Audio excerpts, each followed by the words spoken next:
Hello, good morning dear students. Very warm welcome to our YouTube channel BioGeek.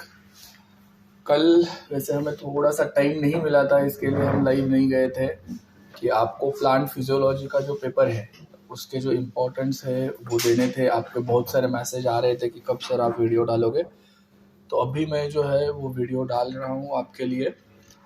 तो देखिए, कल जो paper हुआ आपका वो बहुत ही सिंपल पेपर था। जैसे हमने कहा था, जो चीज़ें हमने कही थी वो चीज़ें जो है मोस्टली पेपर में आ गई थी। एक स्टूडेंट की कमेंट भी आई है कि बाबा सर 95% पेपर जो है वो आ गया था वैसे के वैसा। तो बेसिकली देखिए, हमने आपको कहा था कि दो डेफिनेशन आपको करके जाने ही है, ऑटो इकोलॉजी और सिन इकोलॉजी, जिसके ऊपर सिन इकोलॉजी कभी भी नहीं आया था, पर हम कह रहे थे कि सिन इकोलॉजी के ऊपर क्वेश्चन बन सकता है। तो कल सिन इकोलॉजी के ऊपर क्वेश्चन बना था। ऑब्जेक्टिव और टैक्सोनॉमी मैंने कहा था आपको करके जाइए, उसके ऊपर भी क्वेश्चन बना। हेलोफाइट्स मैंने कहा था आप करके जाइए। और जो डाइवर्सिटी के 3 टाइप्स थे आपके, अल्फा, बीटा और गैमा, उसमें से अल्फा डाइवर्सिटी यहाँ पे 1 मार्क्स के लिए पूछी गई थी। बाकी what is the full form और the long form of APG, ये तो कॉमन क्वेश्चन था, ये आया हुआ था, तो आपको सिर्फ देखना था। एंजियोस्पर्म फाइलोजेनिक ग्रुप, इतना ही लिखना था, आपको 1 मार्क्स मिल जाता।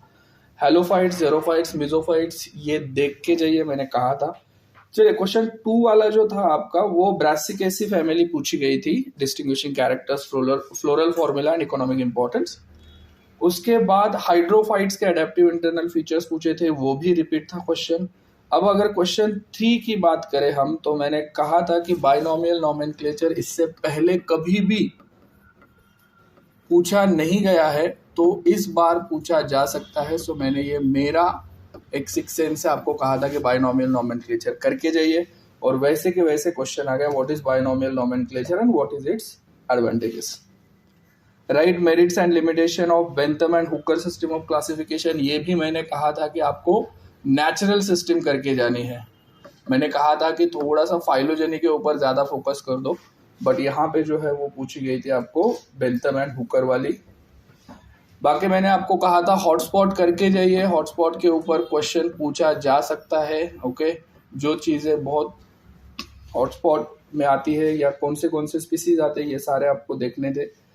और comment on various hotspots of diversity of India. I hope एक स्टूडेंट्स ने लाइव लेक्चर में ही कुछ हॉटस्पॉट्स के नाम डाल दिए थे, मैंने जो बताए थे वही थे, तो वो उतने भी आपने लिखे, तो यहाँ पे आपको 1-2 मार्क्स तो आराम से मिल गए होते। इंपॉर्टेंस ऑफ फैमिली सोलेनेसी के बारे में पूछा था। Then concept of systematics as it is question repeat हुआ था, जो हमने कहा था वही।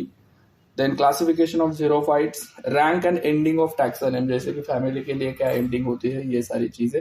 यहाँ पे ट्रांजैक्ट मेथड पूछा गया था। सो बहुत इजी पेपर था, आप बहुत इजीली जो है वो ये सॉल्व कर सकते थे। अब बात करते हैं, आज जो आपका पेपर होगा वो होगा आपका प्लांट फिजियोलॉजी का। ओके, बहुत सिंपल पेपर है, फिजियोलॉजी वैसे भी बहुत सिंपल होती है, ठीक है। सो प्लांट फिजियोलॉजी की अगर हम बात करें, तो पहले तो आपको ये करना है, मैं जब भी कहता हूँ कि बाबा जो टाइटल है आपके सब्जेक्ट का, उसका डेफिनेशन आपको आना बहुत जरूरी है। तो पहले तो डिफाइन प्लांट फिजियोलॉजी, ये डेफिनेशन आप करके जाइए, और स्कोप जो है प्लांट फिजियोलॉजी के वो है। Write any 2 role of water in plants, define ascent of sap, then what is transpiration, define biological nitrogen fixation, what is stratification. बहुत सिंपल से क्वेश्चन आते हैं। ओके, मैं बताऊंगा फाइनल में कि कौन से क्वेश्चन जो है वो आपको करके जाने हैं, या कौन से कंसेप्ट जो है इंपॉर्टेंट प्लांट फिजियोलॉजी में जिसके ऊपर बहुत बार क्वेश्चन रिपीट होता है। Describe the internal and external factors affecting rate of transpiration, then explain the metabolic changes occurs during the seed germination. Nitrogen fixation, explain the process of nodule formation. अब आपको ये वाला क्वेश्चन जो है वो importantly आज के लिए करके जाना है, नाइट्रोजन फिक्सेशन, जिसमें आपको मोर प्रिसाइजली अगर क्या करना है तो बायोलॉजिकल नाइट्रोजन फिक्सेशन।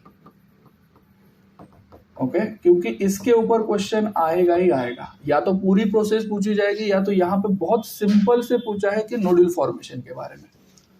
फिर explain the active non osmotic theory of water absorption, then what are the phytochromes, explain its role in flowering. अब यहाँ पे फाइटोक्रोम्स जो हो गए आपके EFR वगैरह, वो वाले आप करके जाइए। Describe the exudations, write a short notes on the ammonification, scarifications, path for acid sap, okay, nitrogen fixation by blue green algae, okay, vegetations क्या होता है, एप्लीकेशन ऑफ वर्नलाइजेशन, ठीक है। तो ये बहुत सिंपल से टॉपिक है, ओके, क्लास 11-12 में भी आपने पढ़े होंगे। सो बेसिक वही पे अगर आप करोगे तो भी आपके जो है वो यहाँ पे बहुत अच्छे मार्क्स आएंगे आज के पेपर के लिए। देखिए आ गई defined plant physiology, then enlist 2 external factors affecting water absorption, what is ascent of sap, guttation, symbiotic nitrogen fixation, define seed dormancy कौन करता है उसके बारे में भी आपको आप लिख सकते हो, ओके, डॉर्मिन हार्मोन जो होगा आपका, what is transpiration and explain and closing of stomata by steward hypothesis, okay.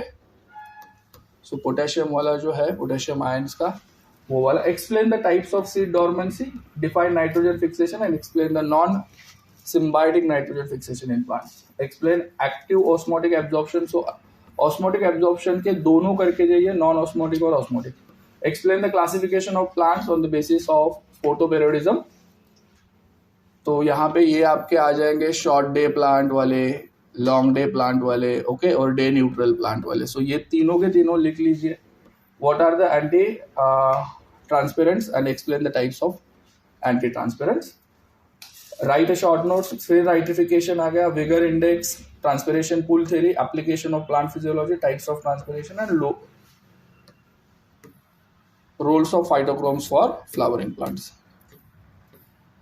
फिर से देखिए एसेंट ऑफ सैप वाला जो क्वेश्चन है वो वाला कंसेप्ट एक बार करके जाइए, और दूसरे उसमें से जो 2 पाथवेज आपने पढ़े होंगे सिम्प्लास्टिक और एपोप्लास्ट, ओके, तो वो वाले 2 करके जाइए कि कौन से पाथवे से आ सकता है, ठीक है। बाकी क्वेश्चन अगर आप देखो तो नाइट्रोजन फिक्सेशन के ऊपर बहुत ज्यादा आ रहे हैं और ट्रांसपिरेशन के ऊपर बहुत ज्यादा। आज भी वैसा ही होगा कि ट्रांसपिरेशन वाला जो कंसेप्ट हो वो एक बार करके जाइए कि ट्रांसपिरेशन क्या होता है, फैक्टर्स कौन से होते हैं, opening and closing of stomata, और दूसरा टाइप्स ऑफ ट्रांसपिरेशन। तो जो 2-3 ट्रांसपिरेशन है, स्टोमेटल हो गया, लेंटिसिलर हो गया, ओके, वो वाले करके जाइए। Then explain the passive absorption of water. What is vernalization? Explain any 4 application of vernalization. Describe guttation. फिर short notes में भाई देखिए denitrification is significance of seed dormancy, factors affecting enzyme sap, scope, extrusion and application of photoperiodism. और ये last वाला होगा आपका। चलो आज करके जाइए प्लांट फिजियोलॉजी की डेफिनेशन, ओके। वर्नलाइजेशन वाला कंसेप्ट भी थोड़ा सा इंपॉर्टेंट होगा आपके लिए, टेम्परेचर कैसे अफेक्ट करता है फ्लावरिंग पे, तो वो वाला एक करके जाइए। Factors affecting water absorption, stratification क्या होता है, नॉन सिम्बायोटिक नाइट्रोजन फिक्सेशन। सो पूरा का पूरा अगर आप पेपर देखो तो 2 ही कंसेप्ट के ऊपर डिपेंड है, एक तो ट्रांसपिरेशन और दूसरा जो है वो एब्जॉर्प्शन के ऊपर, एसेंट ऑफ सैप, फोटोपेरियोडिज्म, और दूसरा जो है हाँ एक क्यूटिकुलर ट्रांसपिरेशन का टाइप मेरे से रह गया था वो वाला, ठीक है। सो अब यहाँ पे आपको इम्पोर्टेंट चीजें जो है ये क्या क्या करनी है, देखिए यहाँ पे फिर से अगर आप देखो तो वही क्वेश्चन जो है वो रिपीट हो रहा है। Factors affecting rate of absorption, nitrogen fixation क्या होता है, प्लांट फिजियोलॉजी, ट्रांसपिरेशन क्या होता है। यहाँ पे डिस्क्राइब कोहेजन टेंशन थ्योरी आ गई for accent of SAP, explain the non symbiotic, describe various factors affecting rate of transpiration, metabolic vernalization, फिर से mechanism of water absorption, scope of plant physiology, SDP, nitrogenase enzyme, ये वाला करके जाइए। Nitrogenase enzyme जो है वो बहुत इंपॉर्टेंट रोल प्ले करता है बायोलॉजिकल नाइट्रोजन फिक्सेशन में, ठीक है। सिग्निफिकेंस ऑफ ट्रांसपिरेशन और विगर इंडेक्स। तो अब आते हैं हम कि हमें क्या क्या चीजें करके जानी है, ठीक है। तो पहले तो आपको करके जाना है एसेंट ऑफ सैप, ये वाला कंसेप्ट जो है वो आपको पूरा देखना है। ट्रांसपिरेशन वाला आज के लिए देखना है, ओके, जिसमें आप टाइप्स करेंगे, फैक्टर्स अफेक्टिंग करेंगे, ठीक है। तीसरा आपको जो है वो थेरीज करनी है जो कि वाटर एब्जॉर्प्शन में काम आती है, जैसे कि कोहेजन टेंशन थेरी आपकी हो गई, और दूसरी जो है वो रूट प्रेशर थ्योरी भी आपने एक देखी होगी, वो वाली आपको करनी है, ओके। और ट्रांसपिरेशन पूल थ्योरी, ये वाली, ये 3 चीजें हैं, ये वाले करके जाइए। इसके मेरिट्स डिमेरिट्स आपको पूछे जा सकते हैं आज के पेपर में, सो ये वाले थ्योरीज जो है वो आप करके जाइए, ठीक है। ओके, उसके बाद आपको करना है बायोलॉजिकल नाइट्रोजन फिक्सेशन वाला कंसेप्ट। इसमें सारी चीजें बायोलॉजिकल नाइट्रोजन फिक्सेशन अगर आ गया तो फिर आप यहाँ पे बहुत 3-4 कंसेप्ट है वो वाले करके जाइए। एम्यूनिफिकेशन, नाइट्रिफिकेशन, फिर डीनाइट्रिफिकेशन, ये वाले जो चीजें है ये वाली चीजें करके जाइए, ठीक है। कहाँ पे कौन से बैक्टीरिया यूज होते हैं वो सारी चीजें। ओके, एक यहाँ पे फिर आ गया सिम्बायोटिक और नॉन सिम्बायोटिक।